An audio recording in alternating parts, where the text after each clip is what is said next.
हाय अस्सलाम वालेकुम। मैं निदाली मुबीन मज़हर एक बार फिर आपकी खिदमत में हाज़िर हूँ। एक प्यारी सी रीडिंग लेकर एक मज़ेदार एनर्जीज़ के साथ आपको हील करने के लिए आई हूँ।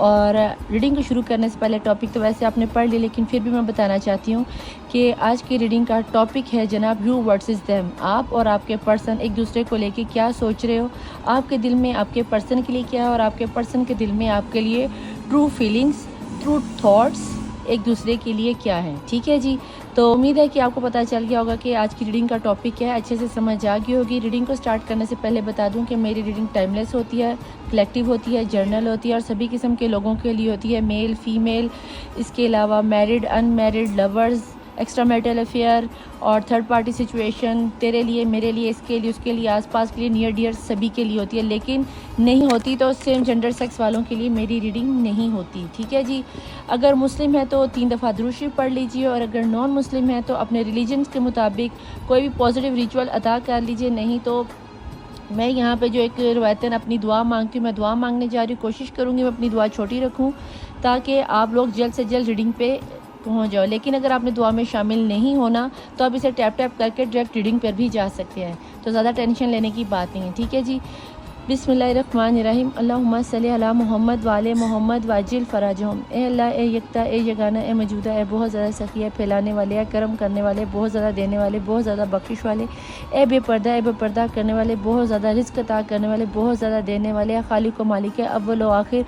तू रहमान है, तू रहीम है, तू या अरहमुर राहिमीन है, या तू अरहमुर राहिमीन है, या तू अरहमुर राहिमीन है। तुझे वास्ता देती मैं तेरे रहमान होने का, तेरे वदूद होने का, मेरे खालिक व मालिक, तुझे तेरे प्यारे महबूब, जिस तरह तूने अपने 1,24,000 पैगम्बरों की हिफाजत, इस तरह हमारी हिफाजत फरमा दे। जिस तरह तूने अपने पाक कलाम की हिफाजत, इस तरह हमारी मदद फरमा दे। तुझे वास्ता देती हूँ तेरे एक प्यारे महबूब मोहम्मद मुस्तफ़ा सल्लल्लाहु अलैहि वसल्लम और उनकी आल पाक का मौला हमारी दुआओं पे कबूलियत की मोहर लगा दे, हमारी खाली झोलियों को अपने रहमत के सदक़े में भर दे। तुझे वास्ता है मोहम्मद मुस्तफ़ा सल्लल्लाहु अलैहि वसल्लम के पहले दीदार, पहली मुस्कुराहट, पहले आंसू का, कि जिस दीदार के सदक़े में 6 दिन के अंदर आपने कुल आलमीन को खल्क़ किया। कुल आलमीन में 18,000 से ज़ायद आलमीन है और उन 18,000 आलमीन में 18,000 से ज़ायद मखलूक़ात हैं जिनको बिन मांगे दे तू अपने रिज़्क़ अता फरमाता है, उनके दिलों की हाजात को सुनता है, उनकी ज़रूरतों को पूरा करता है। मेरे खालिक मालिक, तो हम जो तेरी अशरफुल मखलूक़ात है, तूने अपनी तमाम तर मखलूक़ात में हमें अशरफुल मखलूक़ात बनाया। ना सिर्फ अशरफुल मखलूक़ात बनाया बल्कि हमें अपने 1,24,000 पैगम्बरों के नबियों के बाप हज़रत आदम अलैहिस्सलाम की औलाद में पैदा फरमाया और मुझे एक नबी ज़ादी बनाया। मेरे ख्याल में तेरी नेमतों में सबसे बड़ी नेमत ये भी है कि तूने मुझे ना सिर्फ एक नबी ज़ादी बनाया बल्कि मुझे मेरे बाप में की औलाद में से लड़कियों में से पैदा फरमाया और ज़ात में से पैदा फरमाया। क़यामत के दिन जब मेरी बीबी फ़ातिमा ज़हरा सलामुल्लाह अलैहा की सवारी गुजरेगी तो हमें ये शर्फ़ हासिल होगा कि हम अपनी बीबी को उनकी ज़ियारत कर सकेंगे, उन्हें देख सकेंगे। तेरी नेमतों में सबसे बड़ी नेमत ये भी है कि तूने मुझे अपनी वहदानियत के बाद मोहम्मद मुस्तफ़ा सल्लल्लाहु अलैहि वसल्लम की रिसालत का तोहफ़ा मेरे ईमान में रखा, मुझे मुसलमान पैदा किया। मेरे ख्याल में सारी ज़िंदगी सजदे में गिर के भी इस चीज़ का हक़ अदा करूँ तो मैं सजदे में गिर के हक़ नहीं अदा करूँ कि तूने बिन मांगे मोहम्मद मुस्तफ़ा की ग़ुलामी को जान सारों में, वफ़ादारों में हमें शामिल फरमाया, उम्मत में शामिल फरमाया। मेरे किरदार को ऐसा बना दे कि लोग मुझे मेरे नाम से नहीं मेरे किरदार से जाने। लोग मुझे देख कर के ऐसी होती है मोहम्मद मुस्तफ़ा सल्लल्लाहु अलैहि वसल्लम की कनीज़ें, ऐसी होती है उम्मत मुस्लिमा की ख़वातीन। ऐ मेरे खालिक मालिक, मेरे किरदार को इतना मजबूत कर दे, मेरे ज़ाहिर और बातिन को इतना पाक व पकीज़ा मुनव्वर फरमा दे कि जब क़यामत के रोज़ मुझ पर मोहम्मद मुस्तफ़ा सल्लल्लाहु अलैहि वसल्लम की सरदारी का जब ताज रखा जाए तो मेरे ये कमज़ोर कंधे उसे उठाने के काबिल हो। मुझे मेरे 12 इमाम, 14 मासूमीन, 1,24,000 पैगम्बर और ख़ास करके मोहम्मद मुस्तफ़ा सल्लल्लाहु अलैहि वसल्लम के सामने क़यामत के रोज़ सुरखरू फरमाना। तेरी नेमतों में सबसे बड़ी नेमत ये भी है कि तूने मुझे अल्लाह की वहदानियत, मोहम्मद की रिसालत के बाद मौला मुश्किल शेर खुदा की वलायत से सरशाद किया। मेरे खालिक को नवाजा, उनकी अतात करने की तौफीक अता फरमाया के वलायत अली पर की ग़ुलामी करने का मुझे मौका दिया जो कि कुल्ले ईमान है। मेरे खालिक में तेरी नेमतों में सबसे बड़ी नेमत ये भी है कि तूने मुझे उस बीबी की कनीज़ बनाया जिनका लक़ब हिजाब अल्लाह है, जिनका लक़ब तेरे से, जो तेरा ही हिजाब है, जो रहमत लिल आलमीन के लिए रहमत बन के आई, जिनका लक़ब उम्मे अबी है, जो कुल्ले ईमान शेर खुदा मौला मुश्किल शाह की निफ्स ईमान बन के सरदार जन्नत मौला हसन हुसैन शब्र शबीर की जन्नत को अपने कदमों में ली। मेरे खालिक को मुझे फ़ातिमा ज़हरा की कनीज़ों में शुमार फरमा दे। तमाम उम्मत मुस्लिमा की बच्चियों को पर्दे की तौफीक अता फरमा और उनको फातिमा तो ज़ारा की कनीज़ी अता फरमाए। तेरे मेरे खालिक मौला, तेरी नेमतों में सबसे बड़ी एक नेमत ये भी है कि तूने मुझे 1400 साल के बाद ना सिर्फ मौला हुसैन का अज़ादार बनाया, बल्कि मौला हुसैन ने मुझे करबला का ज़वार भी बनाया। मुझे करबला की उस ज़ियारत से नवाजा, सरशाद किया कि जो जिसमें करबला की वो ज़ियारत है, इसका वो मकाम है कि जहाँ पे 1,24,000 पैगम्बरों का ना सिर्फ खून बहा बल्कि उन्होंने सजदे किए। 70 हज़ार फरिश्ते मौला हुसैन की ज़ियारत के लिए करबला मौला तशरीफ़ लेकर आते हैं और मौला फिर सारी ज़िंदगी क़यामत तक उनकी दोबारा बारी नहीं आती। इस छोटी सी उम्र में तूने मुझे करबला की 2 दफ़ा ज़ियारत नसीब फरमाई। मौला मुझे मेरे शोहर और मेरे घर वालों के साथ करबला की बार बार ज़वारी नसीब फरमा। और जो लोग करबला की ज़वारी करना चाहते हैं, मौला हुसैन की ज़ियारत चाहते हैं, मौला उनको उनकी ज़ियारत नसीब फरमाए। मेरे ख्याल में मौला हुसैन मुझे मेरे वक्त के इमाम के लश्कर में शामिल फरमाए। मेरे ख्याल में जिस तरह तूने मेरे बाप हज़रत आदम अलैहिस्सलाम की ख़ताओं को माफ़ फरमा के अम्मा हवा से मिलवा दी। मौला हमारे गुनाह कबीरा सगीरा माफ़ फरमा दे। जिस तरह तूने हज़रत इब्राहीम अलैहिस्सलाम को आतिश नमरूद से बचाया, हमें दौरे दज्जाल से बचा लिया। जिस तरह तूने हज़रत इस्माइल को ज़िबा अज़ीम से बचाया, हमें अपने अज़ीम दोस्तों में शामिल फरमा लिया। मेरे खालिक मालिक, जिस तरह तूने हज़रत यूसुफ़ अलैहिस्सलाम को अंधेरे से निकाल कर मिस्र की शहनशाह बादशाह हुक्मरानी अता फरमाई। मेरे खालिक हमें मायूसियों के अंधेरे से, दज्जाली अंधेरों से, शैतानी वसवसों से निकाल कर ईमान की दौलत से सरशाद फरमा दे, हमारे ईमान को मजबूत कामिल बना दे। मेरे खालिक में जिस तरह तूने तूफ़ान में हज़रत नूह अलैहिस्सलाम की मदद फरमाई, इस दज्जाली दौर में हमारी मदद फरमा दे। कोई कैसी भी मुश्किल और परेशानी में उसकी गैबी वसीले से मदद है। जिस तरह तूने बीबी मरियम बतूल सुगरा बीबी मरियम अलैहिस्सलाम की गैबी वसीले से मदद है, ईसा जैसे बेटे को अता फरमाया। मौला इसी तरह गैबी वसीले से मदद फरमा के हमारी हर मुश्किल और परेशानी को ख़त्म फरमा दे। मौला जिस तरह तूने हज़रत मूसा अलैहिस्सलाम की उम्मत के लिए मनो सलवा उतारा, उनके लिए समंदर में रस्ते बना दिया। मेरे खालिक को हर बेरोज़गार के लिए रोज़गार मुयस्सर फरमा दे और हमारे लिए हमारी मुश्किलों को, सख्तियों को आसानियों में बदल दिया। खालिक तेरा वादा फ़इन्ना मअल उसरि युस्रा कि हर मुश्किल के बाद आसानी, और बेशक तो अपने वादे का बड़ा सच्चा है। खालिक मालिक उन्हें वादों को पूरा फरमा दे। जो लोग बेऔलाद है मौला उन्हें साहिब औलाद दे। मौला अली असगर के जलते हुए झूले के सदके में उन्हें साहिब औलाद कर दे। जिन्हें बेटों की ख्वाहिशों ने बेटे अता फरमा दे, जिन्हें बेटियों की ख्वाहिशों ने बेटियां अता फरमा दे। मेरे खालिक मालिक, जो लोग बेरोज़गार हैं मौला हसन के दस्तरखान से, जन्नत के ख़जानों से मनोसलवा उतार दे। तो मनोसलवा उतारने पे कादिर, उनके गैबी वसीले से मदद फरमा दे। जॉबलेस है उन्हें जॉब लगवा दे। जो बिज़नेस करना चाहते, जो छोटे लेवल पे या बड़े लेवल पे कारोबार करना चाहते हैं मौला उनके रिज़्क में आसानियाँ फरमा दे। जो लोग अब्रॉड जाना चाहते हैं स्टडी के सिलसिले में, इमिग्रेशन के सिलसिले में, या जिस भी सिलसिले में मुल्क से बाहर जाना चाहते हैं या मुल्क में वापस आना चाहते हैं, कभी वसीलों से असीरान शाम के सदक़े में उनकी मदद फरमा दे। जो लोग बेजुर्म असीर हैं उनको असीरान शाम के सदक़े में रिहाई की खबर सुना। करबला से शाम जाने वाली बीबियों के सदक़े में उम्मत मुस्लिमा की बेटियों की चादरों की हिफाजत फरमा दे। दुनिया में जहाँ कहीं भी जो कोई भी औरत ज़ात मुश्किल परेशानी में मौला फातिमा तो ज़हरा की चादर के सदक़े में उन्हें आसानियाँ, उनके लिए आसानियाँ फरमा दे, उनको हर किस्म की मुश्किल और परेशानी से बचा लिया। मेरे खालिक मौला जिन बच्चियों के नसीब नहीं खुले, गैबी वसीले से उनके बार मिला दे। जो लव मैरिज करना चाहते हैं मौला यूसुफ अलैहिस्सलाम और जुलेखा के सदक़े में, निकाह के सदक़े में उनके अक़द करवा दे। जो लोग बीमार हैं, अस्पताल में पड़े हैं, जिन लोगों ने मुझे दुआओं के लिए कहा मौला उन सबको मौला सज्जाद की बीमारी के सदक़े में सेहत और तंदुरुस्ती अता फरमा दे। मेरे खालिक मालिक, जो कोई जिस हाल में भी परेशान है उनको उनकी परेशानी को ग़ैब से दूर फरमा दे। मेरे ख्याल में तू कुन फ़यकून का मालिक है, तू बहके कुन फ़यकून का मालिक है। फ़इन्ना मअल उसरि युस्रा व हुवा अला कुल्लि शैइन क़दीर, बहके कुन फ़यकून। ए मेरे खालिक मालिक, मैं तुझे तेरे रहमीन होने का वास्ता थी। जो कोई जिस भी परेशानी में, कोई माँ बाप अपने बच्चों से दूर है या बच्चे माँ बाप से दूर है, या मियाँ बीवी में कोई डिवोर्स की तलाक की नौयत आ गई, तो मौला उनकी सुलह करवा दे। मेरे खालिक मालिक, बेशक तू सुलह को, मियाँ बीवी के जोड़े को पसंद फरमाने वाली ज़ात है। मेरे खालिक मालिक, जिसके दिल में इस वक्त जो जायज़ हाजत है मौला उन सबको कबूलियत की मोहर लगा। जिसने मेरे ज़िम्मे दुआएं लगाई मौला उन सबको मैं आपकी बारगाह में हदिया करती हूँ, और उनकी एक डाकिया होने के नाते मैं आपकी बारगाह में आपके दर पर आकर उनकी अरीज़े आपके दरवाजे पर रखती हूँ। उनको जो हमें अपने सिवा किसी कमीने का मोहताज ना करना, बेहिसाबी रोज़ी और बेहिसाबी दौलत, खास करके हलाल कमाने की तौफीक अता फरमा। मौला मुल्क पाकिस्तान की हिफाजत फरमा दे, पाक फ़ौज की हिफाजत फरमा दे। जिस तरह तूने खाना काबा की मदद फरमाई, इसी तरह मौला अबाबील भेज के मदद फरमा। मौला इसी तरह फ़लस्तीन के मुसलमानों की मदद फरमा दे, मस्जिद अक्सा की मदद फरमा दे। बेशक तू अर्हम राहिमीन, मेरे वक्त के इमाम साहिबुर रसूल ज़मान के ज़हूर में जल्द से जल्द तजील फरमा दे। मेरे खालिक मालिक, मेरे 12 इमाम 14 मोहम्मद मुस्तफ़ा सल्लल्लाहु अलैहि वसल्लम 12 इमाम 14 मासूमीन के दुश्मनों पे लानत करती थी, लानत करती हूँ। मेरे फातिमा तो ज़हरा सलामुल्लाह अलैहा के हक़ खाने वालों पे लानत है। मेरे खालिक मालिक, जो इस दुआ में शामिल है, जिसने हाथ उठाए हैं, जब भी उठाए हैं, जब भी इस रीडिंग पे पहुंचा मौला उनकी दिली कल्बी दुआओं को कबूलियत की मोहर लगा दे, सभी के दिलों में सुकून पहुंचा दे, माओं के बुलादों को फरमा बरदार बना दे और इनके बेहतरीन वर मिला दे, बेहतरीन कारोबार और हलाल रोज़ी कमाने की तौफीक अता फरमा दे। सबको अपने हिफ्ज़ ईमान और हिफाजत में रख, आमीन सुम आमीन। मैंने जो मांगा वो भी अता करो, जो मैं नहीं मांग सकी मौला वो भी अता कर, जो हमारे अपने बेहतर है वो भी अता कर, जो बेहतर है उसे बेहतरीन तर करके हमें अता फरमा दे। बेशक तू हर चीज़ पर कादिर व मुतलिक है। अल्लाहुम्मा सल्ली अला मोहम्मद वाले मोहम्मद वाजिल फराजुम, अल्लाहुम्मा सल्ली अला मोहम्मद वाले मोहम्मद वाजिल फराजुम, अल्लाहुम्मा सल्ली अला मोहम्मद वाले मोहम्मद वाजिल फराजहुम। Welcome to my channel the tarot world Nida Ali Mubeen Mazhar.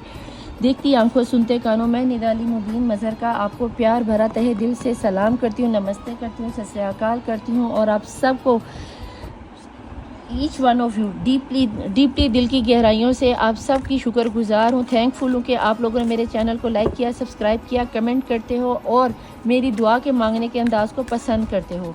तो इससे पहले कि रीडिंग स्टार्ट करूँ, आपसे एक छोटी सी बात कहनी है कि आप लोगों में से कुछ ने मुझे एक ने मुझे कमेंट किया कि निदा इतनी प्यारी दुआ मांगने के बाद आप रीडिंग में गाना गाती हैं।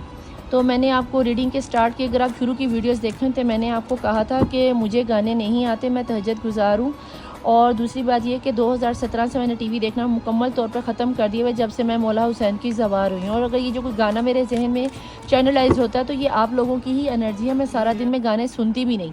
ये मेरा अल्लाह गवाह है, मुझे आप लोगों पर साबित करने की ज़रूरत नहीं, मैंने आपकी बात का माइंड बिल्कुल नहीं किया। यहाँ पर इतने लोग परेशान हाल होते हैं, अगर किसी के चेहरे पर मेरी वीडियो के थ्रू आधे घंटे के लिए भी सुकून आ जाता है तो भाई मेरी कब्र में एक छोटा सा जुगनू जल जाएगा। मुझे बस एक इतनी ही रहती है, अगर आप लोगों को चैनलाइज गाने नहीं सुनने तो मैं नहीं गाऊंगी, ठीक है, कोई मसला नहीं। अगर आप लोगों को प्रॉब्लम है इस चीज़ की कि निदा आप गाने ना गाएं तो कोई मसला नहीं, मुझे तो गाने वैसे भी पसंद नहीं। 12 इमाम 14 मासूमीन को भी गाने वगैरह, इस्लाम में तो गाने को वैसे भी हराम ही करार दिया है। अगर आपने मेरा जानना चाहते हैं कि मेरी बाय नेचर मैं कैसी हूँ तो मेरा जो है चैनल मुबीन मज़हर 555 यूट्यूब पर मेरा दूसरा चैनल है, जो मेरा 5-6 साल पुराना चैनल है।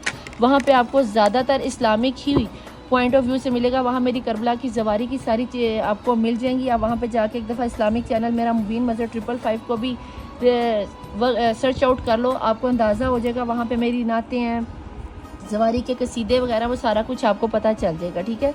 बाकी रीडिंग को स्टार्ट करते हैं। यू वर्सेस देम है कि आपके पर्सन आपके लिए कितने ट्रू हैं और आप अपने पर्सन के लिए कितने ट्रू हैं। आई होप कि मैंने तो आपकी बात का बुरा नहीं मनाया, लेकिन आई होप कि आप भी मेरी बात का बुरा नहीं मनाएंगे, ठीक है।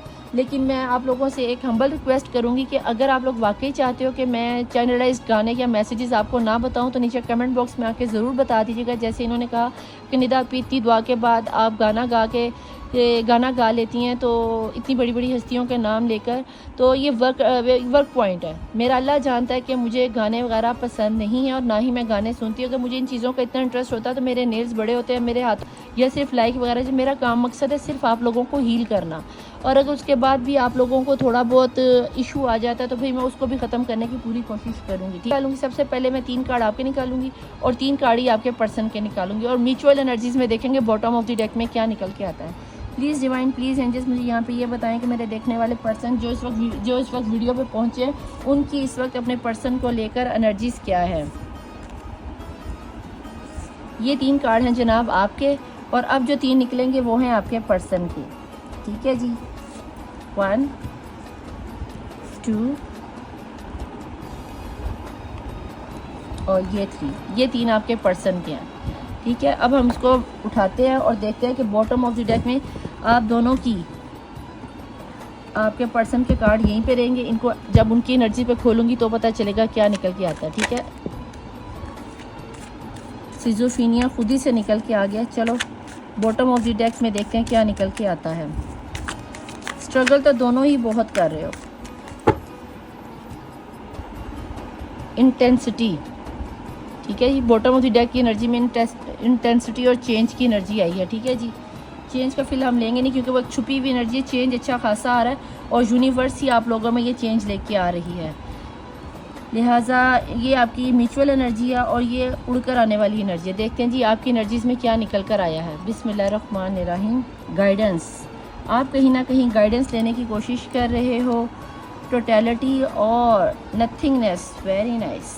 कहीं ना कहीं भाई आप शायद रिचुअल्स कर रहे हो, किसी बाबे के पास जा रहे हो, रिश्ते को बचाने की मुकम्मल तौर पर कोशिश कर रहे हो। ज़मीन आसमान आपने कर दिया। आपकी एनर्जी में 5 की एनर्जी और 3 की एनर्जी बहुत ज़्यादा है। कहीं ना कहीं थर्ड पार्टी सिचुएशन है, कहीं ना कहीं आप लोगों की सेपरेशन आई हुई है। आप किसी भी कीमत पे अपने इस रिश्ते को बचाने के लिए कुछ भी करने को तैयार हो। कोई तवीज़ धागा, कोई तंत्र मंत्र, किसी बाबे के पास, यूट्यूब के टोटके, टिकटॉक के टोटके, जो कुछ कह रहा है ना, आप वो सब कर रहे हो। लेकिन कहीं ना कहीं जहाँ तक मैं देख पा रही हूँ, आप इस वक्त इस कदर टेंशन में कि शायद आपको रातों को भी नींद नहीं आ रही। आप लोगों से बहुत ज़्यादा लोग एंजाइटी में हैं, टेंशन में हैं, और आपको अपने पर्सन के अलावा कुछ नज़र नहीं आता। आपको ऐसा लगता है जैसे आपकी ज़िंदगी काली की, काला अंधेरा, घना अंधेरा छा गया आपकी लाइफ में। ठीक है जी, आपको कोई ना कोई, आपको शायद आपके ड्रीम्स आजकल बहुत इतनी ज़्यादा आप रूहानियत में जा रहे हो, आपकी थर्ड आई चक्रा ओपन होती हुई मुझे नज़र आती है।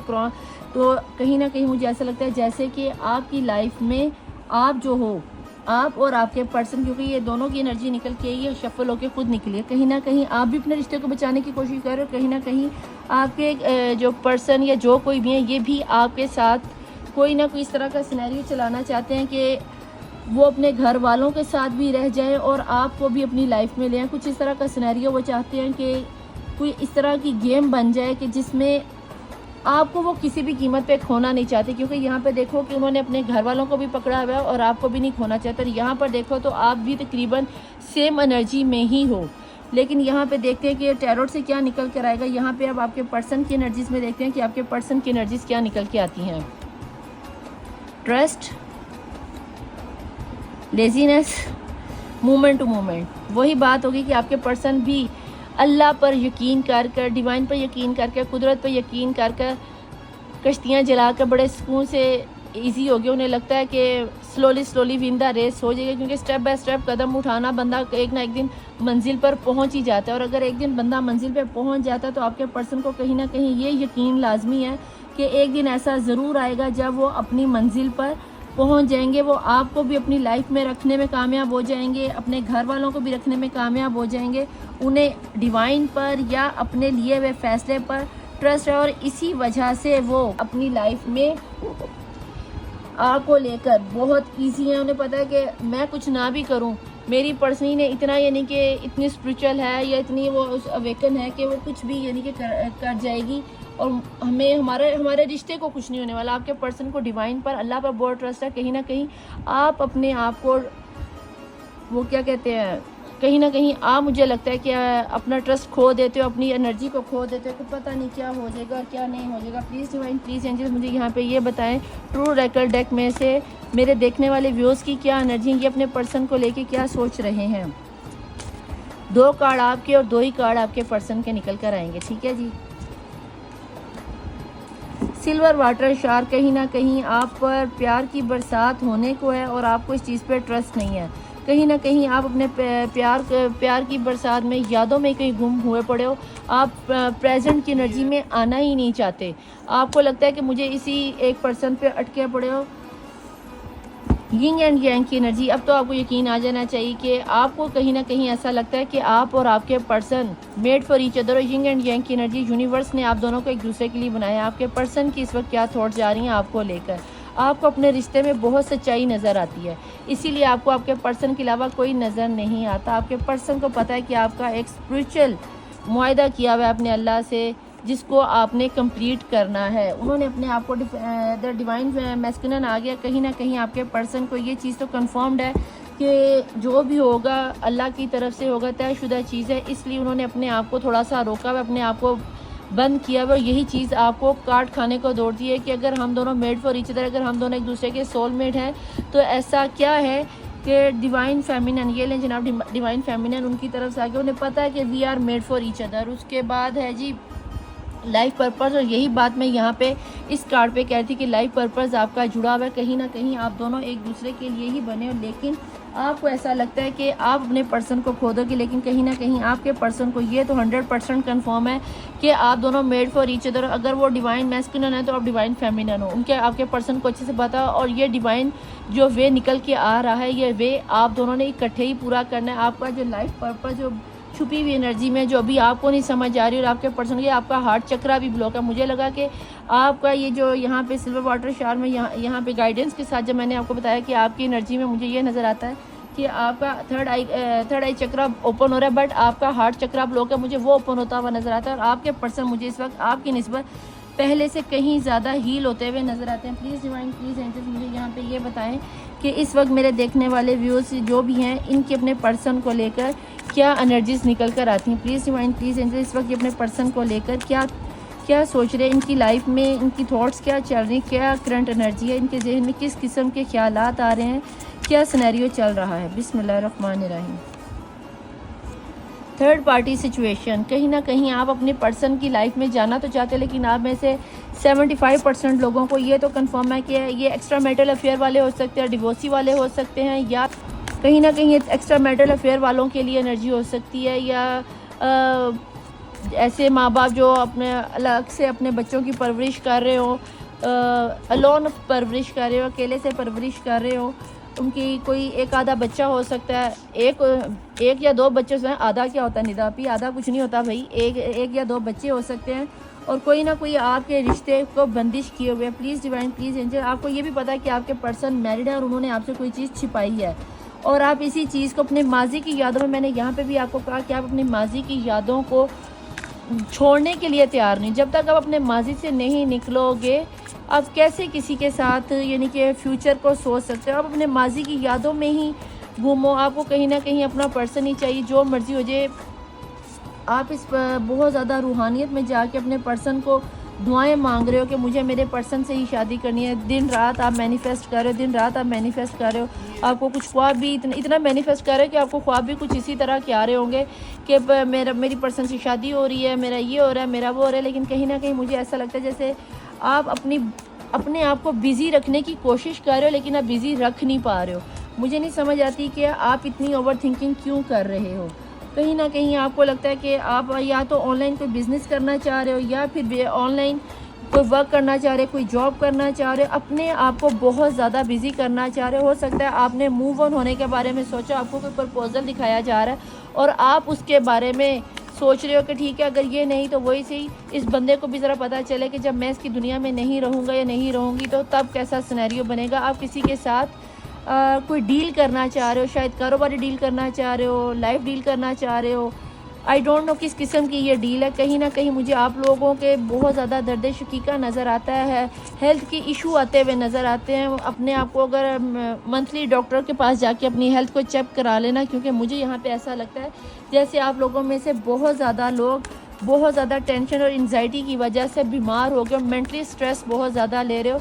तो कहीं ऐसा ना हो कि आप ज़रूरत से ज़्यादा बीमार हो जाओ। तो इस तरह का सिनेरियो बनाने की कोशिश ना करना। अपने आप को प्यार की दुनिया से जाना चाहते हो, मेरा पर्सन आ जाए, वो जो प्यार पुराने ख्वाब देखे हैं, मैं अपने पर्सन के साथ शादी करूँगी, घर बसाऊँगी, बच्चे होंगे, ये होगा वो होगा, मुझे वही चाहिए। कब तक इस दुनिया में गुम रहोगे, मुझे ये नहीं समझ आती। अगर आपकी लाइफ में कोई अच्छी डील आ रही है, कोई अच्छी ऑफ़र आ रही है तो उसे एक्सेप्ट करने की कोशिश तो करो। देखो तो सही कि कहाँ से आ रही, कैसे आ रही। हो सकता है ये मुझे कोई बाहर से आता हुआ रिश्ता नज़र आता है, आउट ऑफ कंट्री हो सकता है, आउट ऑफ सिटी होता है, आउट ऑफ रिलीजन भी हो सकता है। तो अगर इस तरह का कोई सिनेरियो बन गया था, यहाँ पर मुझे आपकी एनर्जीज़ में टॉरस की एनर्जी, एक्वेरियस की एनर्जी, लिब्रा की एनर्जी, सेजिटेरियस की एनर्जी, स्पाइसिस की एनर्जी मुझे बहुत ज़्यादा नज़र आती है। ठीक है जी। और डेट ऑफ बर्थ में मुझे 10 की एनर्जी, 2 की एनर्जी, 5 की एनर्जी, 27 की एनर्जी, इसके अलावा 28 की एनर्जी, 21 की एनर्जी, ये आपकी डेट ऑफ बर्थ हो सकती हैं। अगर आपके साथ रीडिंग रेजोनेट हो रही है तो आप रीडिंग को देखते हैं कि डिवाइन प्लीज़ एंजल्स मुझे बताएं कि इसके अलावा क्या सोच रहे हैं या क्या देख रहे हैं। नाइस, ये एक अच्छा कार्ड आ गया कि अगर आपकी लव है, आप लोगों में से कुछ लोग तो शायद घर से भाग के शादी करना चाहते, तो ऐसी गलती मत करना, क्योंकि यहाँ पे ट्रांसफॉर्मेशन की ये कैसे कहते हैं, हेरोपेंट की एनर्जी के नीचे फूल की एनर्जी का मेजर के नीचे मेजर अरकाना का ही आना कोई छोटी एनर्जी नहीं है। कहीं ना कहीं आप लोगों में से बहुत से लोग अपनी लाइफ को लेके इतने डिसाइड हो गए हो कि शायद आप लोगों ने सुसाइड करने के बारे में भी सोचा है। तो इस तरह का अहमकाना फ़ैसला बिल्कुल मत करना। तुम्हारे मरने से उसकी ज़िंदगी, आपके पर्सन की ज़िंदगी नहीं रुकेगी, किसी का कुछ नहीं जाएगा। ज़्यादा से ज़्यादा कौन रोएगा? तुम्हारी माँ रोएगी, तुम्हारा बाबा रो लेगा। और वो उनको ज़ख्म देने के लिए, एक बंदे के लिए अपने माँ बाप को क्यों दुखी करना है? अपनी ज़िंदगी को तुम लोगों ने क्यों ख़त्म करना है? किसी के लिए अपनी ज़िंदगी को नहीं ख़त्म किया करते, तो इतनी फजूल सोचें जहन में लाना भी मत। ठीक है, तुम अगर मर जाती हो या मर जाते हो तो सामने वाले का क्या, वो तो शादी करके दूसरी के साथ अपनी ज़िंदगी सेटल कर लेगी या कर लेगा। तो इतने फजूल फैसले लेने के बारे में मत सोचना। हाँ, अगर कि दूसरे मुल्क जाके अपनी ज़िंदगी को नए तरीके से सेटल करना चाह रहे हो, कुछ जो ऑफ़र आ रही है उसके साथ शादी करना चाह रहे हो, तो डेफिनेटली कर लेना। मुझे इसमें आपके साथ एक हैप्पी चेंज आता हुआ नज़र आता है, लेकिन जहाँ तक मैं देख पा रही हूँ, आप इस चीज़ को दुनिया को दिखाने के लिए तो मान जाओगे, लेकिन दिली तौर पर आपको एक्सेप्ट करने में एक लॉन्ग टाइम लग जाएगा। जो कि मुझे नहीं लगता कि आप इस चीज़ को कहीं ना कहीं एक्सेप्ट करोगे। डेफिनेटली आपके पर्सन के साथ टावर मोमेंट आया हुआ है और आप जजमेंट चाहते हो कि मैंने जो जजमेंट मांगी है, मेरे खालिक व मालिक जो है, डिवाइन यूनिवर्स जो कोई भी हो, मेरी इसको यूनिवर्स को, मेरे इस फैसले को आप बदल दो, कुछ मौजा दिखा दो कि मेरी शादी मेरे पर्सन से हुई। ये तो अल्लाह ही करने वाली ज़ात है। लेकिन देखते हैं अब आपके पर्सन, आपके, ये तो थी आपकी सोच, ठीक है। अब देखते ये है कि आपके पर्सन की क्या सोच है। ये आपकी करंट सिचुएशन है। आप आजकल कभी कुछ सोचते हो, कभी कुछ सोचते हो, पल में कुछ, पल में कुछ, पल में कुछ, पल में कुछ। आपके पर्सन को लगता है कहीं ना कहीं कि आपने उनको धोखा देकर आप निकल गए। हो सकता है कि आप लोगों की लड़ाई हो गई हो, तू मैं हो गई हो, सेपरेशन की एनर्जी आ गई हो। क्या निकल के आया? Lovers.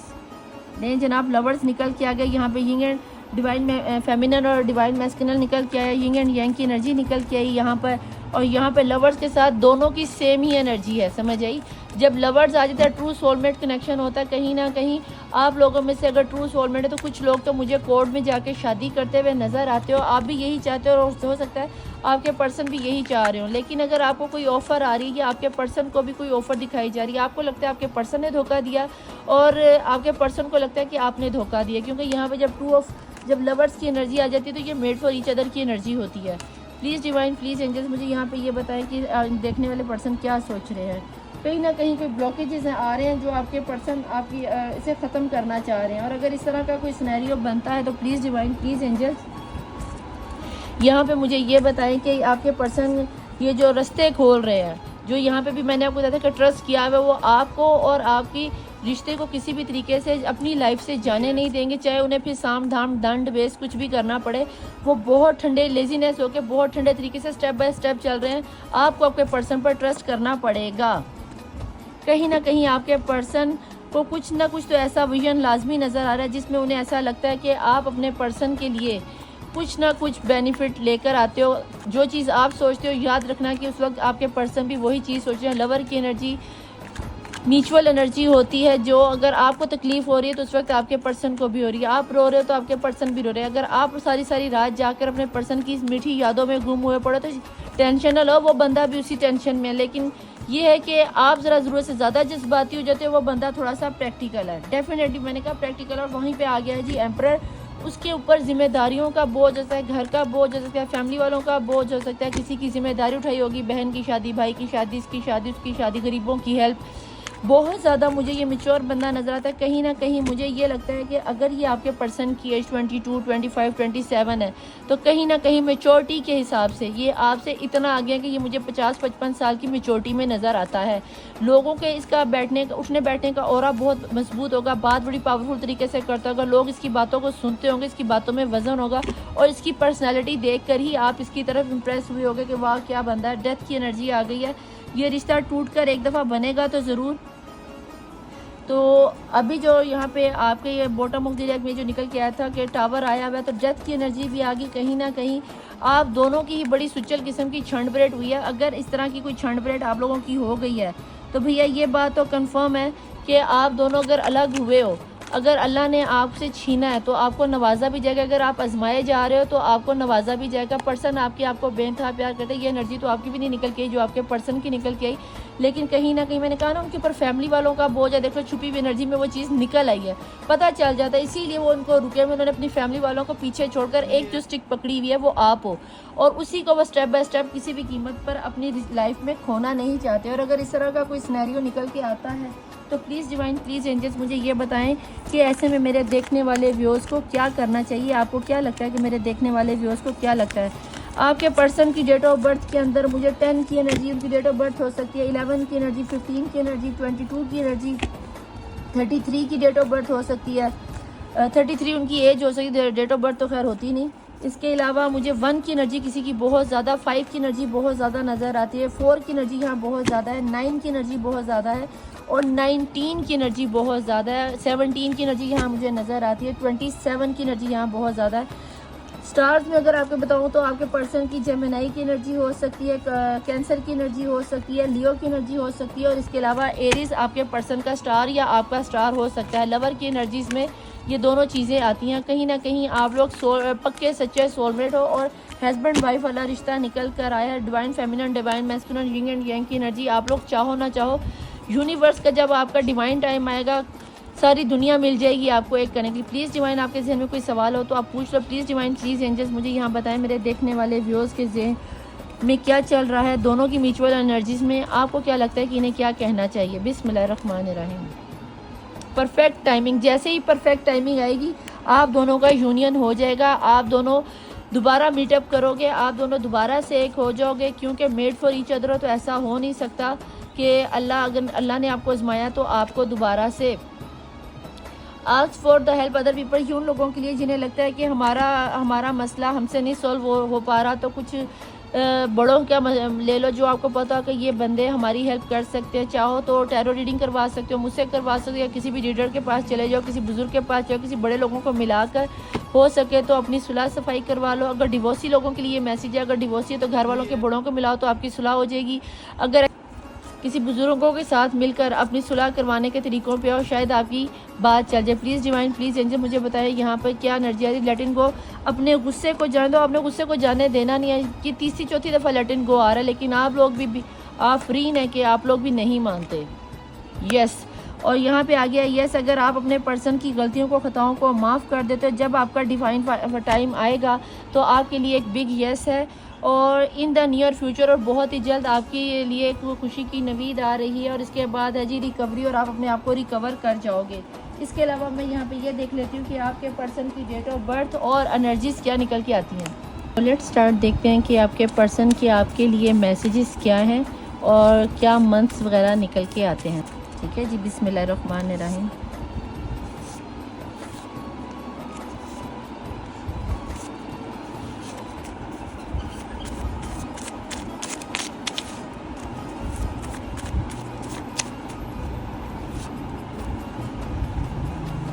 Bottom of the deck में न्यू वे। ओके जनाब, देखते हैं मैसेजेस क्या हैं, आपके पर्सन आपको क्या कहना चाहते हैं। पहला मैसेज है जनाब इम्पॉसिबल। अगर आपको लगता है कि कोई चीज़ अब दोबारा शुरू नहीं हो सकती, तो आपके पर्सन जो स्लोली विंदा रेस करके आ रहा है वो आपकी लाइफ में आ रहा है। सितंबर तक की चीज़ें पॉसिबल होती हुई नजर आती। विल यू मैरी मी, सवाल आया क्या आप मुझसे शादी करेंगे। आपने सोचा होगा कि ऐसा हो ही नहीं सकता, तो भी आपके पर्सन कहते हैं ये तो मैं होने नहीं दूंगा। इम्पॉसिबल सी बात है कि न्यू वे, नए तरीके से सोचना शुरू करो। मुहर्रम का महीना जो कि 2 महीनों में आने वाला है, फर्स्ट महीना किसी के लिए जनवरी का महीना भी बहुत अहम हो सकता है। You are the only one for me, एक आप ही उनके लिए बेस्ट हो, इसलिए उनके लिए इम्पॉसिबल है कि वो आपको भूल जाएं। थर्ड पार्टी सिचुएशन, कहीं ना कहीं आपके रिश्ते में थर्ड पार्टी सिचुएशन है, इसलिए वो भी नहीं जाएगी। योर चेंज माई सेल्फ, आपने उनकी ज़ात को बदल दिया है। इसके बाद आ जाता है please don't trust the people, वो कह रहे हैं लोगों पे ट्रस्ट मत करो, मेरे पे ट्रस्ट करो, करना भी चाहिए। यू आर सो ब्यूटीफुल, आप बहुत ज़्यादा खूबसूरत हो, बहुत ज़्यादा इनोसेंट हो।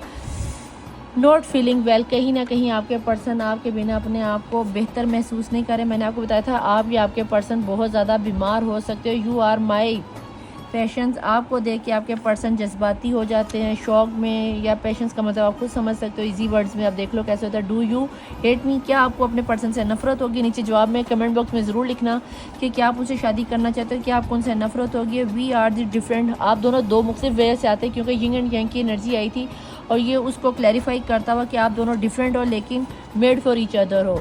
आई डोंट लाइक यू वो कह रहे आई डोंट लाइक यू, यानी कि ये ऊपर से I don't like you. You are so beautiful के ऊपर वो कह रहे हैं रबीउल अव्वल, मार्च का महीना बहुत अहम हो सकता है। मुस्लिम वालों हो तो आपके लिए रबीउल अव्वल का और अगस्त का महीना भी बहुत अहम हो सकता है। तो जनाब ये थी आपकी और आपके पर्सन की रीडिंग। अगर रीडिंग आपके साथ रेजोनेट हुई हो, आपको और या आपके पर्सन की रीडिंग मैच हुई हो, या डेट ऑफ बर्थ मिली हो, या मंथ में कोई भी चीज़ आपको पसंद आई तो लाइक सब्सक्राइब और शेयर ज़रूर कीजिएगा। आपके पर्सन ने ये जो 2 सवाल पूछे हैं, डू यू हेट मी या do you will marry me, तो आपने जवाब नीचे ज़रूर देना है और थोड़ा सा पॉजिटिव आके वे में सोचो। मुझे आपकी लाइफ में एक बिग यस आता हुआ नज़र आता है। अपने आप को हील करो, अपने आप को हमेशा ये याद दिलाओ कि आप लवेबल हो और एक अच्छी दुनिया को, एक पॉजिटिव एनर्जीज को डिज़र्व करते हो। तहज्जुद की नमाज में दुआओं के लिए अपना नाम, अपनी प्रॉब्लम नीचे ज़रूर लिख के जाएगी ताकि 41 डेज़ के अंदर आप हील होना शुरू हो जाएं। मैं मिलूँगी आपसे नेक्स्ट रीडिंग में। टिल देन अल्लाह हाफिज़, मौला वारिस, बाय।